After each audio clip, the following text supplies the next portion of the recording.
CM ಸಿದ್ದರಾಮಯ್ಯನವರ ಪರ senior council ವಾದ ಮಂಡನೆಗೆ ಸಿದ್ಧತೆ. ಹಿರಿಯ ವಕೀಲರಾದ ಅಭಿಷೇಕ್ ಮನು ಸಿಂಘವಿ ಮುಖ್ಯಮಂತ್ರಿಗಳ ಪರ ವಕೀಲರಿಂದ ನಾಳೆ ಹೈಕೋರ್ಟ್ಗೆ ಅರ್ಜಿ ಸಲ್ಲಿಕೆಯಂತೆ. ರಾಜ್ಯಪಾಲರ ಪ್ರಾಸಿಕ್ಯೂಷನ್ ಅನುಮತಿಗೆ ತಡೆ ಕೋರಿ ಮನವಿ. ಇವತ್ತು ರಾತ್ರಿಯೇ ಅಭಿಷೇಕ್ ಮನು ಸಿಂಘವಿ ರಾಜ್ಯಕ್ಕೆ ಆಗಮಿಸುವ ಸಾಧ್ಯತೆ ಇದೆ. ನಿರೀಕ್ಷಿತ ಬೆಳಗ್ಗೆ 9 ಗಂಟೆಗೆ ಸುದ್ದಿಯನ್ನು ನಾವು ಬ್ರೇಕ್ ಮಾಡಿದ್ವಿ. ಕಪಿಲ್ ಸಿಬಲ್, ಅಭಿಷೇಕ್ ಮನು ಸಿಂಘವಿ ಅಂತಹ ಹಿರಿಯ ವಕೀಲರ ಸಹಾಯವನ್ನ ಪಡೆದುಕೊಳ್ಳಲಿದ್ದಾರೆ ಸಿದ್ದರಾಮಯ್ಯನವರು. ಇಲ್ಲಿ ಕೇವಲ ರಾಜ್ಯ ಕಾಂಗ್ರೆಸ್ ಘಟಕ ಮಾತ್ರ ಅಲ್ಲ, ಕಾಂಗ್ರೆಸ್ನ ಹೈಕಮಾಂಡ್ ನಾಯಕರು ಕೂಡ ಮುಖ್ಯಮಂತ್ರಿಗಳ ಪರವಾಗಿದ್ದಾರೆ, ಸಿದ್ದರಾಮಯ್ಯನವರ ಪರವಾಗಿದ್ದಾರೆ. ಶತಾಯ ಗತಾಯ ಕಾನೂನಾತ್ಮಕವಾಗಿ ಎಷ್ಟು ಸಾಧ್ಯವೋ ಅಷ್ಟು ಹೋರಾಟವನ್ನ ನಡೆಸಲಿಕ್ಕೆ ಬೇಕಾದ ಸಹಕಾರವನ್ನ ಕಾಂಗ್ರೆಸ್ನ ಹೈಕಮಾಂಡೇ ನೀಡ್ತಾ ಇದೆ. ಹಿರಿಯ, ಅತ್ಯಂತ ಪ್ರಭಾವಿ, ಅತ್ಯಂತ ನುರಿತ ಕಾನೂನು ಪಂಡಿತರ ಸಹಾಯ ಸಿದ್ದರಾಮಯ್ಯ ಅವರಿಗೆ ಲಭ್ಯವಾಗಲಿದೆ. ಸ್ನೇಹಮಯಿ ಕೃಷ್ಣ ಅವರೇ, ಅಭಿಷೇಕ್ ಮನು ಸಿಂಘವಿ ಅವರು ನಿಮಗೆ ಗೊತ್ತಿದೆ, ಹೆಚ್ಚಿಗೆ ಇದ್ರ ಬಗ್ಗೆ ಎಕ್ಸ್ಪ್ಲೇನ್ ಮಾಡೋ ಅವಶ್ಯಕತೆನೇ ಇಲ್ಲ. ಅಂದರೆ ಬೆಸ್ಟ್ ಆಫ್ ದ ಬೆಸ್ಟ್ ಲಾಯರ್ಗಳು ಮುಖ್ಯಮಂತ್ರಿಗಳ ಸಪೋರ್ಟ್ ಆಗಿ ಬರಲಿದ್ದಾರೆ. ಬಟ್ ಸ್ಟಿಲ್ ಈಗಲೂ ನಿಮಗೆ ಅಷ್ಟೇ ವಿಶ್ವಾಸ ಇದೆಯಾ ನಿಮ್ಮ ಹೋರಾಟದ ಬಗ್ಗೆ? ಮೇಡಮ್, ಖಂಡಿತವಾಗಿಲ್ಲ ಮೇಡಮ್. ಯಾವುದೇ ವಕೀಲರು ಬಂದರೂ ಕೂಡ ನಮ್ಮ ಆರೋಪ, ನಾನು ಈಗಾಗಲೇ ಹೇಳಿದಾಗೆ ಆರೋಪಪೂರ್ವಕವಾದ ದಾಖಲಾತಿಗಳನ್ನ ಮಾನ್ಯ ನ್ಯಾಯಾಲಯ ಕೊಡಬೇಕಾಗತ್ತೆ. ಸೊ ನಾನು ಈಗಾಗಲೇ ಹೇಳಿದಾಗೆ ದೇವರಾಜಿಗೆ ಯಾವುದೇ ಅಧಿಕಾರ ಇಲ್ಲ ಆ ಜಮೀನು ಸಂಬಂಧಪಟ್ಟಂತೆ ನಮ್ಮ ಹತ್ರ ನೋಂದಣಿ ದಾಖಲೆ. ಈ ಸಿದ್ದರಾಮಯ್ಯ ಅವರು ಮತ್ತು ಅವ್ರ ಕಡೆಯವರು ಏನು ಸೃಷ್ಟಿ ಮಾಡ್ಕೊಂಡ್ರೆ ಬಿಳಿ ಹಾಳೆ ಮೇಲೆ ಅಂಥ ದಾಖಲಾತಿ ಇಲ್ಲ. ಉಪ ನೋಂದಣಾಧಿಕಾರಿ ಕಚೇರಿಯಲ್ಲಿ ನೋಂದಣಿ ಆಗಿರತಕ್ಕಂಥ ದಾಖಲಾತಿ ಇದೆ. ಸೊ ಮಾನ್ಯ ನ್ಯಾಯಾಲಯ ಆ ದಾಖಲೆಯನ್ನು ಮೊದಲು ಪರಿಗಣಿಸುತ್ತೆ ಹೊರತು ಇವರು ಬಿಳಿ ಹಾಳೆ ಸೃಷ್ಟಿ ಮಾಡೋ ದಾಖಲಾತಿಯನ್ನು ಪರಿಗಣಿಸಲ್ಲ ಮೇಡಮ್.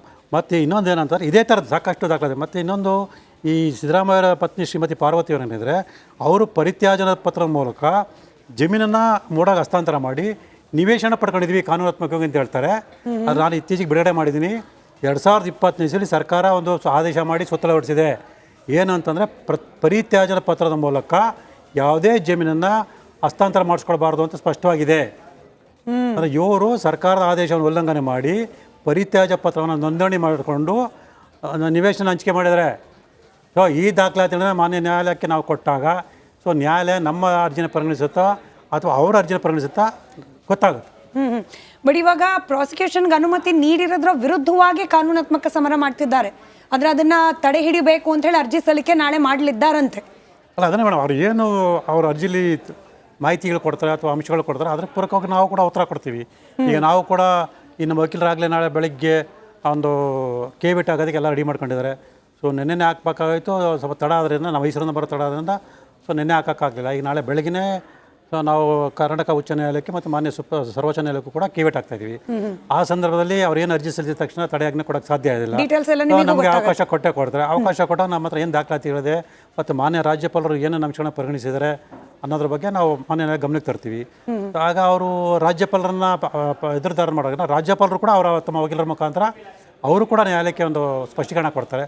ಸೊ ಇದನ್ನೆಲ್ಲ ಪರಿಗಣಿಸಿ ನ್ಯಾಯಾಲಯ ನಮ್ಮ ಪರವಾಗಿ ಆದೇಶ ಮಾಡೋದು ನಮಗೆ. ನನಗೆ ಇನ್ನೊಂದು ಕ್ವಶನ್ ಕೃಷ್ಣ ಅವರೇ, ಯಾವುದನ್ನ ಪರಿಗಣಿಸ್ತಾರೆ ಅನ್ನೋದನ್ನ ನೋಡಬೇಕು ಅನ್ನೋದನ್ನ ತಾವು ಪ್ರಸ್ತಾಪ ಮಾಡ್ತಿದ್ದೀರಲ್ಲ, ಅದಕ್ಕೆ ಈಗ 3 ಜನ ದೂರುದಾರ ನೀವು ಸಿಮಿಲರ್ ಆಗಿ ದೂರು ಕೊಟ್ಟಿದ್ದೀರಿ. ಇಲ್ಲಿ ಸಿಮಿಲರ್ ವಿಚಾರ ಇರೋದ್ರಿಂದ ಒಂದು ಪ್ರಾಸಿಕ್ಯೂಷನ್ ಇರೋದು, ನೀವೆಲ್ಲ ಪ್ರತ್ಯೇಕವಾಗಿಯೇ ಅರ್ಜಿ ಸಲ್ಲಿಸ್ತೀರಾ ಅಥವಾ ಮೇನ್ ಒಬ್ರು ದೂರುದಾರರು ಇದನ್ನ ಲೀಡ್ ಮಾಡಿ ಇನ್ನಿಬ್ಬರು ಅದೇ ಕೇಸ್ಗೆ ಮುಖ್ಯ ಸಾಕ್ಷಿದಾರರಾಗ್ತೀರಾ, ಹೇಗೆ ಅಂತ? ಸರ್, ನಾವು 3 ಜನ ಕೂಡ ಪ್ರತ್ಯೇಕವಾಗಿ ನ್ಯಾಯಾಲಯಗಳಿಗೆ ಅರ್ಜಿ ಸಲ್ಲಿಸಿದ್ದೀವಿ. ಓಕೆ. ಸೊ ನಾನು ಮತ್ತು ಶ್ರೀ ಅಬ್ರಾಮ್ ಅವರು ಜನಪ್ರತಿನಿಧಿಗಳ ವಿಶೇಷ ನ್ಯಾಯಾಲಯ ಸಲ್ಲಿಸಿದ್ದೀವಿ. ಸೊ ದೀಪಕ್ ಇನ್ನೊಬ್ಬರು ಯಾರು ಪ್ರದೀಪ್ ಅವರು ಸೊ ಮಾನ್ಯ ಕರ್ನಾಟಕ ಉಚ್ಚ ನ್ಯಾಯಾಲಯ ಸಲ್ಲಿಸಿದ್ದಾರೆ.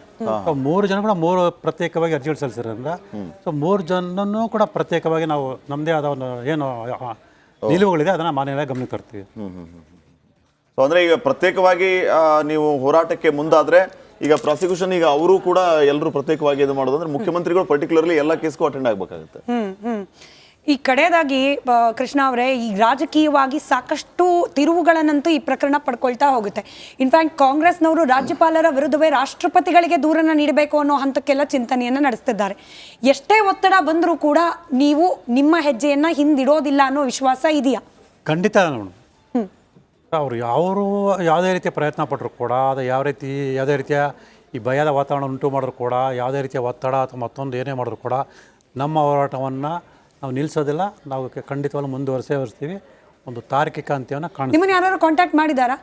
ನಿಮಗೆ ಸಪೋರ್ಟ್ ಕೊಡ್ತೀವಿ ಅಂತ ಆದರೂ ಆಯಿತು ರಾಜಕೀಯ ಪಕ್ಷಗಳು, ಅಥವಾ ಬೇಡ ಹಿಂದೆ ಸರಿದು ಬಿಡು ನಿನಗೆ ಒಳ್ಳೇದು ಮಾಡ್ತೀವಿ ಅಂತನಾದರೂ ಆಡಳಿತ ಪಕ್ಷದ ಸದಸ್ಯರು? ಇಲ್ಲ ಮೇಡಮ್, ಆ ಥರ ಯಾರೂ ಇದುವರೆಗೂ ನಾನು ಸಂಪರ್ಕ ಮಾಡಿಲ್ಲ. ನನಗೆ ಮೊದಲಿಂದಲೂ ಕೂಡ ಸಾಕಷ್ಟು ಜನ ಬೆಂಬಲ ಇದೆ.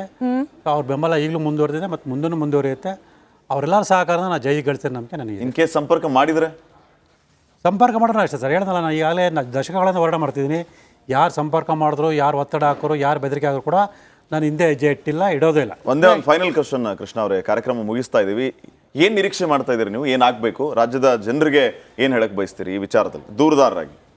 ಸರ್, ಅಲ್ಲಿ ರಾಜ್ಯದ ಜನರು ಮುಖ್ಯವಾಗಿ ಗಮನಿಸಬೇಕಾದ ಏನಂತಂದರೆ, ಮುಖ್ಯಮಂತ್ರಿ ಅಂತಂದರೆ ನಮ್ಮನ್ನು ಪ್ರತಿನಿಧಿಸುವಂಥ ಒಂದು ಜವಾಬ್ದಾರಿತ ವ್ಯಕ್ತಿ. ರಾಜ್ಯದಲ್ಲಿ ನಡೀತಕ್ಕಂಥ ಅಪರಾಧ ಕೃತ್ಯವನ್ನು, ಭ್ರಷ್ಟಾಚಾರನ, ಅನ್ಯಾಯನ, ಅಕ್ರಮವನ್ನು ತಡಿಬೇಕಾದಂಥ ಜವಾಬ್ದಾರಿತ ವ್ಯಕ್ತಿ. ಅವರೇ ಒಂದು ಭ್ರಷ್ಟಾಚಾರನ, ಅಕ್ರಮ, ಅನ್ಯಾಯ ಮತ್ತು ಅಪರಾಧ ಕೃತ್ಯ ಮಾಡಿದ್ರು ಅಂತ ಕಂಡು ಬಂದಾಗ, ಸೊ ಇದನ್ನು ಪ್ರತಿಯೊಬ್ಬ ಪ್ರಜೆನೂ ಕೂಡ ಪ್ರತಿಭಟಿಸಬೇಕಾದ ಅವ್ರ ಕರ್ತವ್ಯ. ಯಾಕಂದರೆ ಬೇಲಿನೇ ಎದ್ದು ಹೊಲ ಮೈತೋನಾಗೆ ನಮ್ಮ ರಾಜ್ಯವನ್ನು ಕಾಪಾಡಬೇಕಾದಂಥ ಮತ್ತು ಸರ್ಕಾರದ ಆಸ್ತಿಯನ್ನು ಕಾಪಾಡಬೇಕಂತ ಮುಖ್ಯಮಂತ್ರಿಯವರೇ ತಮ್ಮ ಒಂದು ಕುಟುಂಬದ ಹೆಸರಲ್ಲಿ ಈ ಥರ ಸರ್ಕಾರಕ್ಕೆ ಸೇರಬೇಕಾದ ಆಸ್ತಿಯನ್ನು ಅಕ್ರಮ ಕಬಳಿಸಿರೋದ್ರಿಂದ ಇದನ್ನು ಪ್ರತಿಯೊಬ್ಬರು ಗಂಭೀರವಾಗಿ ಪರಿಗಣಿಸಬೇಕು. ಮತ್ತು ನಾವು ಸುಳ್ಳು ಆರೋಪ ಮಾಡ್ತಿಲ್ಲ, ರಾಜ್ಯದ ಜನತೆ ದಯವಿಟ್ಟು ಗಮನಿಸು, ಸುಳ್ಳು ಆರೋಪ ಮಾಡ್ತಿಲ್ಲ. ಇದೇ ವಾಹಿನಿ ಮೂಲಕ ಪ್ರತಿಯೊಂದು ದಾಖಲೆಗಳನ್ನು ಬಿಡುಗಡೆ ಮಾಡಿದ್ದೀನಿ. ಸಾಮಾಜಿಕ ಜಾಲ ಕೂಡ ದಾಖಲೆಗಳನ್ನು ಬಿಡುಗಡೆ ಮಾಡಿದ್ದೀನಿ. ತಾವೆಲ್ಲ ಪರಿಗಣಿಸ್ಬೋದು. ನೀವು ಯಾವುದೇ ಒಬ್ಬ ವಕೀಲರ ಮುಖಾಂತರ ಅಥವಾ ಕಾನೂನು ತಜ್ಞರ ಜೊತೆ ಚರ್ಚೆ ಮಾಡ್ಬೋದು. ನಾವು ಮಾಡೋ ಆರೋಪದೇ ಉರುಳಿದೆ ಅನ್ನೋದು ಸ್ಪಷ್ಟ ಗೊತ್ತಾಗಿರೋಲ್ಲ. ಪ್ರತಿಯೊಬ್ಬರು ಕೂಡ ಇದನ್ನು ಪ್ರಶ್ನೆ ಮಾಡಲೇಬೇಕು. ನಮ್ಮ ಸಂವಿಧಾನ ರಚನೆ ಮಾಡ್ತಕ್ಕಂಥ ಬಾಬಾ ಸಾಹೇಬ್ ಅಂಬೇಡ್ಕರ್ ಸ್ಪಷ್ಟವಾಗಿ ಹೇಳ್ತಾರೆ, ಪ್ರಜಾಪ್ರಭುತ್ವ ವ್ಯವಸ್ಥೆಯಲ್ಲಿ ಪ್ರಜೆಗಳು ಪ್ರಶ್ನೆ ಮಾಡಿದ್ರೆ ಬದಲಾವಣೆ ಬರೋಕ್ಕೆ ಸಾಧ್ಯ ಇಲ್ಲ ಅಂತ ಹೇಳಿದರೆ, ಹಾಗಾಗಿ ಪ್ರತಿಯೊಬ್ಬ ಪ್ರಜೆನೂ ಕೂಡ ಪ್ರಶ್ನೆ ಮಾಡಬೇಕು, ವ್ಯವಸ್ಥೆಯಲ್ಲಿ ಬದಲಾವಣೆ ತರಬೇಕು. ಅಂದರೆ ಈ ಭ್ರಷ್ಟಾಚಾರ, ಅನ್ಯಾಯ, ಅಕ್ರಮಗಳನ್ನು ತಡೆಯೋದಕ್ಕೆ ಪ್ರತಿಯೊಬ್ಬ ಕೂಡ ನಾಗರಿಕರು ಕೂಡ ಪ್ರಶ್ನೆ ಮಾಡ್ತೀವಿ ಅನ್ನೋ ಸಂದೇಶವನ್ನು ಸಾರಬೇಕು ಅಂತೇಳಿ ಈ ನಾನು ಮನವಿ ಮಾಡ್ಕೊಳ್ತೀನಿ. Right, thank you so much Snehamayi Krishna ಅವರೇ. ರಿಪಬ್ಲಿಕ್ ಕನ್ನಡದ ಸ್ಟುಡಿಯೋದಲ್ಲಿ ಮತ್ತೊಮ್ಮೆ ಬಂದ್ರಿ. ಕಳೆದ ಬಾರಿ ದಾಖಲೆಗಳು, ಈ ಬಾರಿ ವಿಶ್ವಾಸದೊಂದಿಗೆ ಹೇಳ್ತಿದ್ದೀರಿ ಈ ಪ್ರಕರಣವನ್ನು ತಾರ್ಕಿಕ ಅಂತ್ಯಕ್ಕೆ ತೆಗೆದುಕೊಂಡು ಹೋಗ್ತೀನಿ ಅಂತೇಳಿ ನಿಮ್ಮ ಪ್ರಯತ್ನ ಯಶಸ್ವಿ. ಬೆಂಗಳೂರಿನಲ್ಲಿ ಮಹಿಳೆಯರಿಗೆ ಸುರಕ್ಷತೆ ಇಲ್ವಾ ಅನ್ನೋ ಪ್ರಶ್ನೆ ಬ್ಯಾಕ್ ಟು ಬ್ಯಾಕ್ ಕೇಳೋ ಹಾಗೆ ಒಂದೇ ವಾರದಲ್ಲಿ ಮೂರು ಘಟನೆಗಳು. ಥರ್ಡ್ ವೇವ್ ಕೆಫೆ ಶಾಪ್, ವಾಶ್ರೂಮ್ನಲ್ಲಿ ಮೊಬೈಲ್, ಊರ್ವಶಿ ಥಿಯೇಟರ್, ಮಹಿಳೆಯರ ಶೌಚಾಲಯದಲ್ಲಿ ಮೊಬೈಲ್. ಈಗ ಯುವತಿ ಮೇಲೆ ಗ್ಯಾಂಗ್ ರೇಪ್ನ ಪ್ರಯತ್ನ ಮಾಡಲಾಗಿದೆ ಅನ್ನೋ ಗಂಭೀರ ಆರೋಪ. ಇದಕ್ಕೆ ಸನ್ಮಾನ್ಯ ಗೃಹ ಸಚಿವರಾದ ಡಾಕ್ಟರ್ ಜಿ ಪರಮೇಶ್ವರ್ ಅವರ ಪ್ರತಿಕ್ರಿಯೆ ಕೇಳಿಸ್ಕೊಳ್ಬೇಕಾಗಿತ್ತು. ಮತ್ತೊಮ್ಮೆ ಪ್ಲೇ ಮಾಡ್ತೀವಿ, ಅದನ್ನು ಕೇಳಿಸ್ಕೊಳ್ಳಿ. ಆಗ ರೇಪ್ ಆಗಿಲ್ಲ, ರೇಪ್ ಮಾಡೋ ಪ್ರಯತ್ನ ಆಗಿರೋದು ನಿಜ ಅಂದರೆ ಆಗಬೇಕಾಗಿತ್ತ ಅವ್ರ ಉದ್ದೇಶದ ಪ್ರಕಾರ? ರೇಪ್ ಆಗಿಲ್ಲ, ರೇಪ್ ಮಾಡೋ ಪ್ರಯತ್ನ ಆಗಿರೋದು ನಿಜ. ಗೃಹ ಸಚಿವರಾಗಿ ನೀಡುವ ಹೇಳಿಕೆಗಳು ನಿಜಕ್ಕೂ ಕೂಡ ಆಶ್ಚರ್ಯ ಜೊತೆಗೆ ನಾಚಿಕೆ ಹುಟ್ಟಿಸುವಂತಿದೆ. ರೇಪ್ ಆಗಿಲ್ಲ, ರೇಪ್ ಆಗೋ ಪ್ರಯತ್ನ ಆಗಿದೆ ಅಂದ್ರೆ ಏನ್ ಹೇಳಿ ಕೊಟ್ಟಿದ್ದಾರೆ? ಪೊಲೀಸು, ಕಾನೂನು ಸುವ್ಯವಸ್ಥೆ ಇದರ ನಿರ್ವಹಣೆ ಮಾಡ್ತಾ ಇರುವ ಗೃಹ ಸಚಿವರು ಪೊಲೀಸ್ ಇಲಾಖೆ ಫೇಲ್ಯೂರ್, ಗೃಹ ಇಲಾಖೆ ಫೇಲ್ಯೂರ್ ಅನ್ನೋದನ್ನ ಒಪ್ಪಿಕೊಳ್ಳೋಕೆ ಹಿಂಜರಿಕೆ ಮಾಡಿಕೊಂಡು ಕೊಟ್ಟಿರುವ ರಾಜಕೀಯ ಹೇಳಿಕೆ ಇದು. ರೇಪ್ ಅಟೆಂಪ್ಟ್ ಆಗಿದೆ ಅಂತ ಹೇಳುವ ಮೂಲಕ ಕ್ರೈಮ್ನ ಇಂಟೆನ್ಸಿಟಿಯನ್ನ ಕಡಿಮೆ ಮಾಡ್ಲಿಕ್ಕೆ ಹೊರಟಿದ್ದಾರಾ ಗೃಹ ಸಚಿವರು?